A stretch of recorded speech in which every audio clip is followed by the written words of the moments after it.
खबरों का रुख करते हैं। रविवार देर शाम को उपखंड क्षेत्र में लोकसभा अध्यक्ष ओम बिरला का कार्यकर्ताओं ने अभिनंदन किया है। इस दौरान अभिनंदन में कार्यकर्ताओं ने पलके बिछा दी। बरसात में भी कार्यकर्ताओं में उत्साह कम नहीं हुआ। ओम बिरला शाम को देई खेड़ा पहुंचे, जहां पर बीजेपी लाखेरी ग्रामीण मंडल अध्यक्ष राम सिंह चौधरी के नेतृत्व में सैकड़ों कार्यकर्ताओं ने ओम बिरला को पुष्पहार पहनाकर स्वागत किया।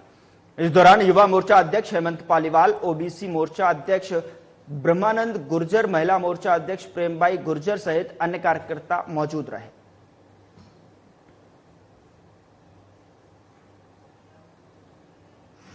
कि बरसात आए, मौसम ऋतु के अनुसार हो, ताकि जो प्राकृतिक रूप से जो असंतुलन बिगड़ा वो ठीक हो। लेकिन सुबह से निकलने के बाद 7:30 बजे से लेकर 9:30 बजे तक 14 घंटे की यात्रा के अंदर मैं उन सब कार्यकर्ताओं को, क्षेत्र की जनता को नमन करता हूं कि तेज बरसात के बाद भी 12 घंटे के सफर में हर जगह जनता खड़ी थी और कार्यकर्ता उत्साह के साथ। उधर बहरोड के नीमराना में केंद्रीय मंत्री भूपेंद्र यादव ने रविवार शाम को शाहजहांपुर में इंडस्ट्रीज एसोसिएशन द्वारा आयोजित बजट संवाद कार्यक्रम में भाग लिया। इस दौरान उन्होंने कहा कि प्रधानमंत्री नरेंद्र मोदी के कुशल नेतृत्व में हमारी सरकार स्किल और रोजगार क्षमता के बीच की दूरी को कम करने वाला बजट लेकर आई है। बीजेपी उनकी सरकार की योजनाओं में निरंतरता का ही नतीजा है कि आज देश में करोड़ों लोग गरीबी से बाहर आए हैं। भूपेंद्र यादव ने कहा कि बजट में 9 आयामों की बात कही है। उन्होंने कहा है कि ये 9 आयाम कृषि, रोजगार, सामाजिक न्याय, विनिर्माण, सहकारी, शहरी विकास, ऊर्जा संरक्षण, अवसंरचना और अनुसंधान की बात करते हैं और वे विकसित भारत के सपने की आधारशिला बनेंगे। कैपेसिटी है उन इंडस्ट्रीज ने तरक्की करने का काम किया है और देश के विकास के लिए भी जो नई डिजिटल क्रांति की ओर हम जा रहे हैं, उसमें इलेक्ट्रॉनिक मैन्युफैक्चरिंग, सेमीकंडक्टर की मैन्युफैक्चरिंग, इसको बजट में बढ़ाने का बात किया गया है।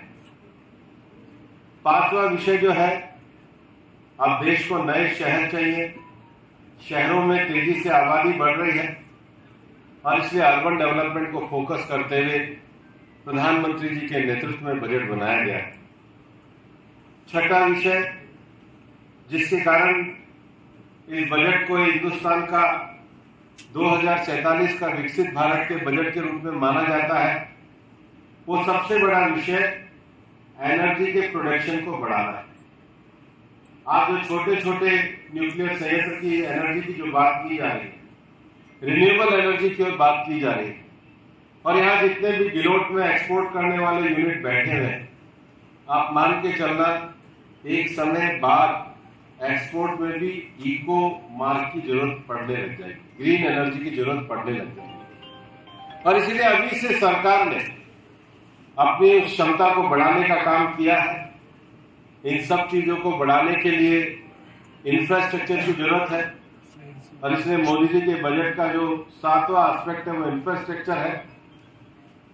और सबसे बड़ी बात है कि जब तक हम रिसर्च पे जोर नहीं दे सकते, दुनिया में जितने भी ऑटोमोबाइल सेक्टर में, एनर्जी के सेक्टर में, मैन्युफैक्चरिंग के सेक्टर में इंडस्ट्रियल डेवलपमेंट हुए, उन्होंने लगातार कंटिन्यू अपना रिसर्च बंद नहीं किया और इसलिए रिसर्च के आयाम को बढ़ाया गया है।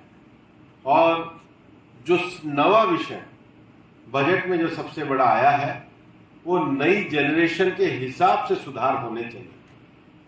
और इस तरह एक तरीके से देखा जाए तो प्रधानमंत्री नरेंद्र मोदी जी के ये जो हिस्टोरिकल उनका 3रा टर्म आया है, उसमें जो बजट आया है, ये विकसित भारत की कल्पना को बढ़ाने वाला बजट है।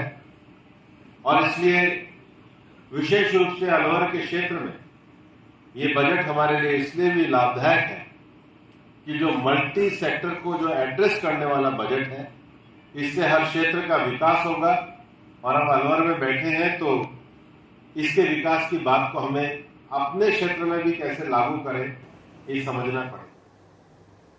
उधर झालावाड़ जिले के गंगधार थाने में एएसपी चिरंजीव लाल मीणा की अध्यक्षता में सामाजिक सुरक्षा समिति की बैठक संपन्न हुई, जिसमें गंगधार डीएसपी कालूराम वर्मा, सीआई नंद किशोर वर्मा मौजूद रहे। इस दौरान बैठक में कस्बे की मुख्य समस्या अंडरपास का मुद्दा छाया रहा। वहीं आगामी दिनों में 26 अगस्त को श्री कृष्ण जन्माष्टमी, मोहर्रम और महादेव शंकर की सवारी एक ही दिन होने से नागरिकों ने पुलिस व्यवस्था चाक चौबंद रहे, इसकी मांग रखी। बता दें कि 12 अगस्त को कस्बे में विशाल कलश यात्रा का भी आयोजन कावड़ यात्रा संघ की ओर से किया जा रहा है। उसमें भी अतिरिक्त पुलिस जाब्ता, महिला पुलिस कर्मी लगाने की मांग कावड़ यात्रा संघ की ओर से की गई है, जिस पर एएसपी ने अतिरिक्त जाब्ता लगाकर पुलिस की ओर से सुरक्षा की सारी व्यवस्था किए जाने का आश्वासन दिया। वहीं अंडरपास की समस्या पर एएसपी ने कहा कि इसके बारे में जिला कलेक्ट्रेट से मिलकर बात करेंगे और रेलवे के अधिकारियों से चर्चा करेंगे।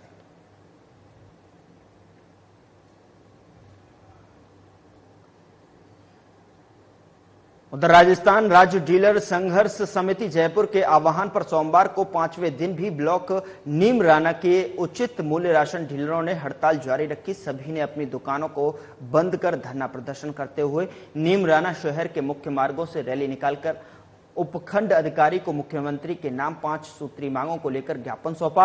मौके पर नीमराना तहसील संयोजक किशन लाल योगी ने बताया कि राज्य संघर्ष समिति आह्वान पर राशन डीलरों को प्रतिमाह 30,000 रुपए मानदेय देने, गेहूं पर 2% छीजत देने तथा बकाया कमीशन एवं आधार सीडिंग और EKYC की राशि 31 जुलाई तक देने की मांग की गई थी, जिस पर सरकार ने कोई ध्यान नहीं दिया है। इसके चलते 1 अगस्त से प्रदेश के सभी राशन डीलर हड़ताल पर चले जा रहे हैं। सभी ब्लॉक डीलरों ने एक राय होकर निर्णय लिया कि अनिश्चितकालीन हड़ताल जारी रहे।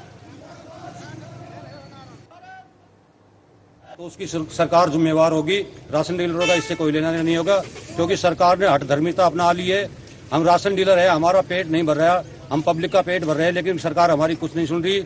अगर किसी भी व्यक्ति की राजस्थान में भूख से मौत होती है तो उसकी जिम्मेवार राजस्थान सरकार होगी। राज्य राशन डीलर संघर्ष समिति के तत्वाधान में हम ये रैली, आज का प्रायोजन था, एक रैली निकाल ली है। हमारी मुख्य मांगे 30,000 रुपये पर मंथ मान दे दिया जाए, 2% हमें छीजत दी जाए और हमारा जो बकाया कमीशन आज तक बचा हुआ है, सरकार से मांग थी 31 जुलाई तक हमारा पूरा कमीशन डाल दिया जाए, अन्यथा हम 1 अगस्त से पूरा राजस्थान हड़ताल पे अनिश्चितकालीन के लिए चला जाएगा और 1 तारीख से हम अनिश्चितकाल हड़ताल पर चल रहे हैं। हमारी मांगे जब तक पूरी नहीं होगी, हम प्रशासन को अवगत करा रहे हैं, बार-बार सरकार को बार-बार वार्ता के लिए जा रहे हैं, लेकिन हमारा अभी कोई निष्कर्ष नहीं निकला है। उधर बांसवाड़ा जिले में लगातार हो रही बारिश के मद्देनजर बाढ़ नियंत्रण और राहत कार्यों को लेकर सक्रियता बढ़ा दी गई है। बता दें कि संभागीय आयुक्त नीरज के पवन ने आज बाढ़ नियंत्रित टीमों का निरीक्षण किया है और उनके बचाव राहत के संसाधनों का जायजा लिया। निरीक्षण के दौरान संभागीय आयुक्त पवन ने टीमों की तत्परता की सराहना की है और उन्हें आवश्यक दिशा निर्देश दिए हैं। उन्होंने कहा है कि हमारी प्राथमिकता है कि किसी भी आपात स्थिति में लोगों की सुरक्षा सुनिश्चित हो और उन्हें त्वरित राहत मिल सके। सभी संसाधन पूरी तरह से तैयार हैं और हमारी टीमें सतर्क हैं। सभी आवश्यक उपकरण और संसाधन जैसे नाव, जीवन रक्षक, जैकेट, मेडिकल किट पूरी तरह से तैयार है और जरूरत पड़ने पर तुरंत उपयोग में लाए जा सकते हैं। पता है कि बारिश का मौसम है और कहीं कोई दुर्घटना अगर होने ऐसा कहीं सूचना मिले तो उसके लिए हमने तैयारी पूरी तरह से कर रखी है। डिजास्टर मैनेजमेंट की पूरी तैयारी हमारे पास है।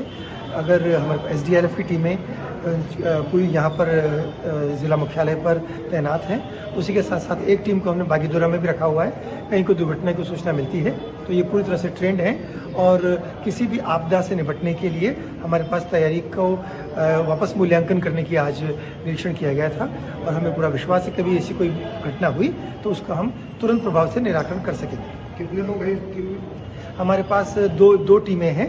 एक टीम जो राज्य स्तर से आई है वो, और जो यहाँ पर जो टीम है उसमें हमारे पास उधर जिले के मारवाड़ जंक्शन के जोजावर के ऐतिहासिक त्रिवेणी महादेव मंदिर से आज कावड़ यात्रा का आयोजन हुआ। भोलेनाथ की महापूजन पूजा एवं आरती के बाद सैकड़ों की तादाद में कावड़ियों द्वारा भोले बाबा की जयकारों के साथ कावड़ यात्रा को रवाना किया।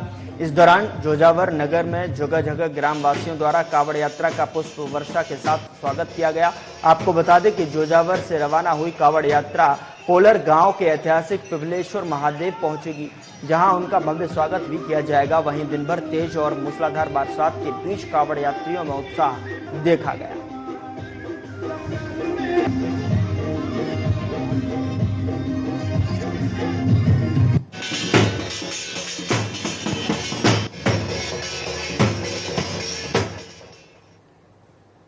उधर राजसमंद जिले के राजस्थान में कश्मीर कहे जाने वाले गोरम घाट समुद्र तल से लगभग 950 मीटर अरावली की पहाड़ियों की चोटी पर स्थित शिव मंदिर एक गुरु गोरक्षनाथ मंदिर इन दिनों आस्था का केंद्र बना हुआ है। सावन महीने के चौथे सोमवार को मगरा क्षेत्र के अलग अलग गांवों से सैकड़ों की तादाद में श्रद्धालु इस अरावली पर्वत पर पगडंडी कठिन रास्ते से होकर दर्शन करने के लिए पहुंचते हैं। जानकारी के मुताबिक गुरु योगी रामनाथ महाराज की ओर से राम मंदिर में ज्योतिर्लिंग की स्थापना की गई थी, जिनके दर्शन के साथ प्राकृतिक सौंदर्य का भी लाभ उठाया जाता है।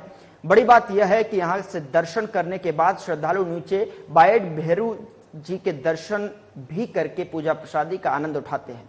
वहीं ग्रामीणों ने बताया कि भगवान शिव की महाआरती अर्धरात्रि 3 बजे की जाती है। इसके बाद शाम को पुनः आरती की जाती है।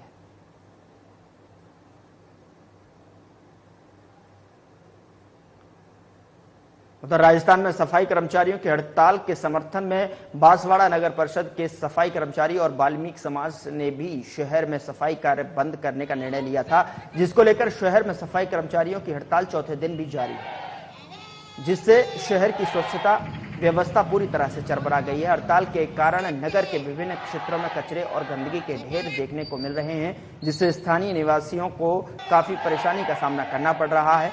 सफाई कर्मचारियों का कहना है कि उनकी मांगों के पूरा नहीं होने के कारण वे इस हड़ताल पर उतरे हैं। कर्मचारियों ने अपने नए पद सृजित करने, पदों में 100% वाल्मीकि समाज को आरक्षण, वाल्मीकि समाज के लिए भवन निर्माण के साथ अन्य मांगों को लेकर पूर्व में नगर पार्षद को ज्ञापन दिया था। वहीं इस हड़ताल के चलते शहर में जगह जगह कचरे के ढेर जमा हो गए हैं, जिससे स्थानीय निवासियों में असंतोष बढ़ता जा रहा है। लोग नगर निगम से जल्द इस समस्या का समाधान करने की मांग कर रहे हैं।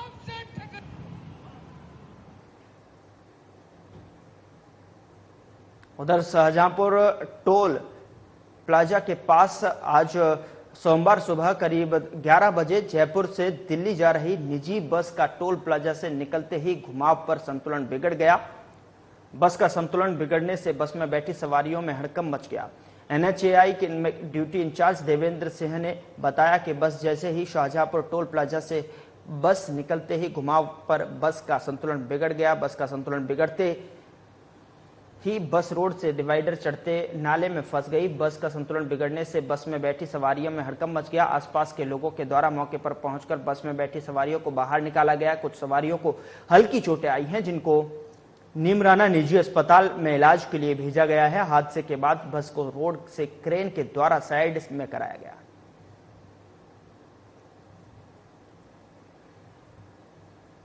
उधर अलवर नगर विकास न्यास ने अतिक्रमण हटाने को लेकर कार्रवाई को अंजाम दिया है। नगर विकास न्यास का जाब्ता सबसे पहले रामनगर पहुंचा, जहां पर उन्होंने मकान के बाहर सड़क पर आ रहे रैंप को हटाया, जिससे कि मकान मालिक में भारी रोष देखने को मिला है। उसके बाद नगर विकास न्यास का जाब्ता शिव कॉलोनी तिजारा फाटक पहुंचा, जहां अतिक्रमण दस्ते ने मकानों के बाहर जाली लगाकर और पेड़ लगाने की ओट में मकान से आगे करीब 15 फीट अतिक्रमण किया गया था, जिसको जेसीबी के जरिए हटाया गया। इस दौरान करीब 8 से 10 लोगों का अतिक्रमण हटाया गया है। नगर विकास न्यास तहसीलदार अनिल शर्मा ने बताया कि 1 महीने पहले नगर विकास कॉलोनी द्वारा शिव कॉलोनी के लोगों को नोटिस जारी किया हुआ था, लेकिन उसके बावजूद लोगों ने अतिक्रमण नहीं हटाया। उसके बाद आज कार्रवाई की गई तो अतिक्रमण को लेकर जिला प्रशासन को रिपोर्ट बनाकर सौंप दी गई है। जैसे ही जिला प्रशासन निर्देश देगा, उसके आधार पर अतिक्रमण हटाने की कार्रवाई की जाएगी। शिव कॉलोनी में रोड साइड पर लोगों ने रैंप और कार फेंसिंग करके पेड़ लगा रखे थे। पेड़ लगाने की आड़ में उन्होंने रोड पे अतिक्रमण किया हुआ था, तो उनको हमने नियम अनुसार नोटिस जारी किए। नोटिस का जवाब संतोषजनक नहीं पाए जाने पर आज यूआईटी द्वारा मौके पर आकर उनका अतिक्रमण जेसीबी की सहायता से हटवाया। कम से कम कोई 8-10 साइटें हैं। क्या लगता है सर, पूरे शहर के अतिक्रमण चलाएंगे?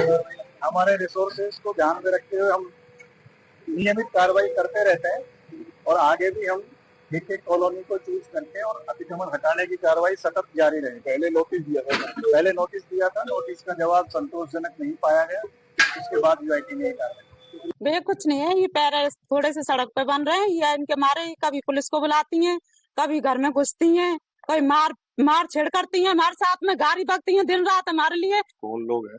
कुमार रही हैं। अच्छा। 24 घंटे गाली बकती हैं, जब देखते हैं जब गाली बकती हैं, मैं फिर भी कुछ नहीं बोलती। मैंने बड़न दो कोई बात नहीं। कौन आया? अब यूआरटी वाले आए थे। अच्छा। और ये गड्ढा खोद के घर के आगे। अच्छा। और कुछ नहीं है बस। अच्छा, वो पुलिस भी आई थी? हाँ, पुलिस आई, 3-4 गाड़ी भर के पुलिस की आई थी। उधर बसेड़ी थाना इलाके में बयाना रोड स्थित एक निजी स्कूल में मारपीट का मामला सामने आया है। करीब 1 दर्जन लोगों ने निजी स्कूल में पहुंचकर मारपीट की घटना को अंजाम दिया है। स्कूल के स्टाफ के साथ लाठी डंडों से मारपीट की गई है। मारपीट का वीडियो जिले भर में सोशल मीडिया पर वायरल हो रहा है। वीडियो वायरल होने के बाद पुलिस ने आरोपियों के खिलाफ मुकदमा दर्ज कर लिया है। स्कूल प्रबंधन एवं आरोपियों में झगड़े की वजह छात्रा को बस में नहीं बिठाने की मानी जा रही है। स्कूल प्रबंधक विवेक मित्तल द्वारा दर्ज कराए गए मामले में बताया गया कि शनिवार को 2 लोग उसके स्कूल में घुस आए, जहां उन्होंने टीचर के साथ अभद्रता की। 10 से 12 लोगों के साथ पहुंचे दोनों आरोपियों ने स्कूल में घुसते ही मारपीट शुरू कर दी, जिसके बाद ऑफिस में घुसकर स्कूल का रिकॉर्ड फाड़ दिया। मामले को लेकर एएसआई फतेह सिंह ने बताया कि स्कूल प्रबंधन ने नामजद आरोपियों के खिलाफ मुकदमा दर्ज करवाया है। पुलिस आरोपियों की तलाश कर रही है। करीब 10:30 बजे की, उसमें कपिल और कमल और काना सोनी अंदर आए, डंडों से लैस हो गए, उन्हें मारपीट की और अन्य स्टाफ को धमकी दी और आके हमें चोट पहुंचाई। उसके बाद ऑफिस में घुसा और उनने स्कूल बंद करने की धमकी दी।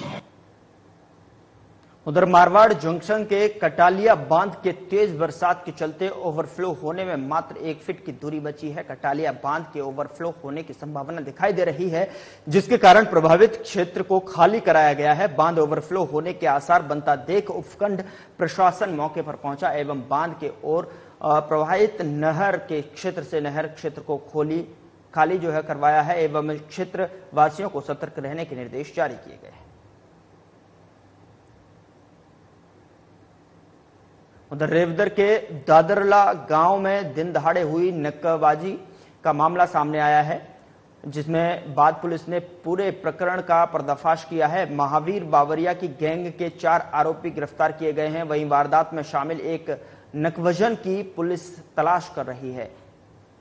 गिरफ्तार किए गए 4 नकवजन हैं और आला दर्जे के शातिर बदमाश हैं, जो इससे पहले भी लूट, चोरी, नकवजनी की कई वारदातों को अंजाम दे चुके हैं।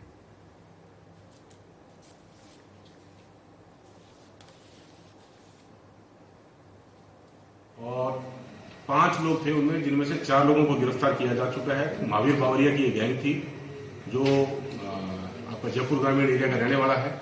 उनमें से 4 को गिरफ्तार कर दिया है और अभी उनसे हमारी इंटेरोगेशन चल रही है, जिसमें काफी वारदातें हमारे खुलने के आसार हैं, इस जिले की भी और बाकी अन्य जिलों की भी। सर, इनका जो आपराधिक रिकॉर्ड है वो किस प्रकार से है, किसके बारे में? आपराधिक रिकॉर्ड बिल्कुल है। महावीर बावरिया जो है, ये 5 में से 4 जो हमने ट्रैक डाउन किए, इन चारों का क्रिमिनल रिकॉर्ड है और ठीक माने जाने नकबजन है। और पूरा डिटेल अलग अलग थानों से जो हम इनका कलेक्ट करेंगे, पर हमारे को पता है इनका क्रिमिनल रिकॉर्ड है।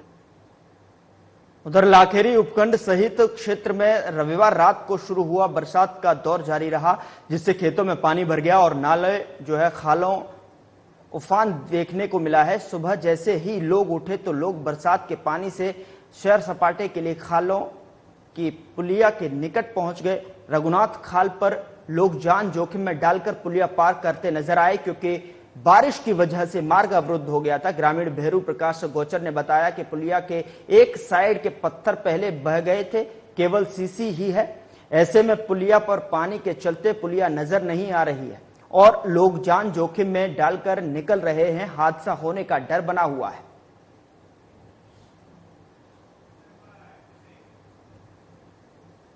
अगली खबर का रुख करते हैं। नवल सागर ओवरफ्लो होने की वजह से पानी शहर में तेज गति से आ गया है, जिससे बालचंद पाड़ा की स्थिति गंभीर हो गई है। नागपांस के गणेश जी, ब्रह्मांडेश्वर गौशाला, बोहरा कुंड, अभयनाथ महादेव, मंशापुर गणेश मंदिर डूब गए। नगदी बाजार में कार और बाइक पानी की तेज बहाव में बह गए। वहीं स्थिति को देखते हुए प्रशासन ने टोल फ्री नंबर जारी किए हैं। बारिश में फंसे लोगों से अपील की गई है कि टोल फ्री नंबर 07472444117 पर कॉल कर जानकारी देने की अपील की गई है। हालत को देखते हुए प्रशासन अलर्ट है और लोगों को बिना वजह घर से बाहर ना निकलने की अपील की गई है। तो तस्वीरें आपके सामने हैं कि किस तरीके से, देखिए किस तरीके से जो है तेज बहाव पानी का दिखाई दे रहा है। बाजार में ये पानी जो है घुसता हुआ नजर आ रहा है। पानी का बहाव से आप अंदाजा लगा सकते हैं कि कितनी जो है भयावह स्थिति जो है शहर में दिखाई दे रही है। और देखिए ओवरफ्लो की वजह से ये जो पानी का बहाव है, जिसमें कि गाड़ियां भी बहती हुई नजर आ रही हैं। उधर मारवाड़ जंक्शन क्षेत्र में देर रात से मूसलाधार बारिश का दौर लगातार जारी है, जिससे कि समस्त क्षेत्र में तेज बरसात का दौर देखा जा रहा है। जिले के मारवाड़ जंक्शन के अरावली से सटे क्षेत्र सहित समूचे उपखंड में कहीं तेज तो कहीं भारी बरसात देखी जा रही है, जिससे नदी नाले भी उफान पर हैं। वहीं तेज बारिश के कारण कोरमघाट जोग मंडी झरना का बहाव तेज हो गया है, जिससे प्रशासन सतर्क है और लोगों से बेवजह झरने के तरफ न जाने की अपील की है।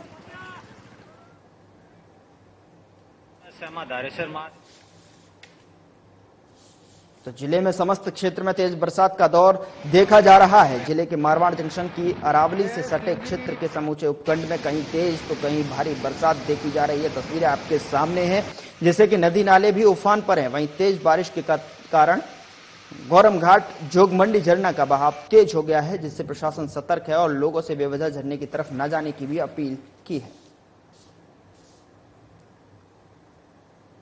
झालावाड़ जिले के पिड़ावा क्षेत्र में पिछले 3 दिनों से लगातार हुई भारी बारिश कदोड़िया गांव वासियों के लिए आफत की बारिश बनी हुई है, जहां गांव में चारों तरफ पानी नजर आ रहा है। इस दौरान घर के बाहर सड़क पर खड़ी कार, बाइक सहित अन्य वाहन जो है पानी में पूरी तरह से डूब गए।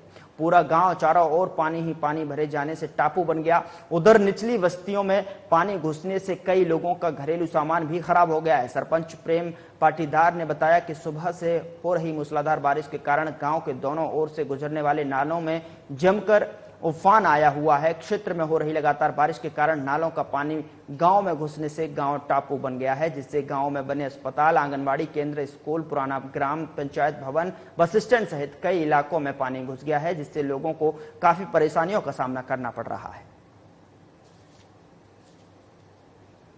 तो पूरा गांव चारों ओर पानी भर जाने से टापू बना हुआ है। उधर निचली बस्तियों में पानी घुसने से कई लोगों का घरेलू सामान भी खराब हो गया है। सरपंच प्रेम पाटीदार ने भी ये बताया है कि सुबह से मूसलाधार बारिश हो रही है, जिसके कारण गांव के दोनों ओर से गुजरने वाले नालों में जमकर उफान हुआ है। क्षेत्र में हो रही लगातार बारिश के कारण नालों का पानी गांव में घुसने से गांव टापू बन गया है, जिससे गांव में बने अस्पताल, आंगनबाड़ी केंद्र, स्कूल, पुराना ग्राम पंचायत भवन, बस स्टैंड सहित कई इलाकों में पानी घुस गया है। फिलहाल बुलेटिन में इतना ही। नमस्कार।